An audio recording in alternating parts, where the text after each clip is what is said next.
In acqua la seconda serie, presentiamo gli atleti della prima serie. Lorenzo Menegaldo nuoterà in prima corsia per l'Hydros, in 2 Nicolas Benetti Sport and Fitness, in 3 Riccardo Di Domenico South Africa Team, in quarta corsia lo ritroviamo il campione italiano giovanile dei 200 farfalle e argento nei 1500 Alessio Gerardin Antares Nuoto.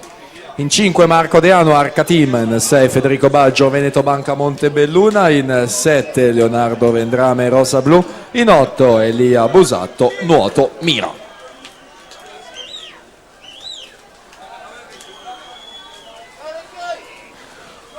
Mattia Vianello in quarta corsia per aggiudicarsi la seconda serie 59-73, va al comando della classifica provvisoria Michele Vegro 60 e 40 in seconda posizione.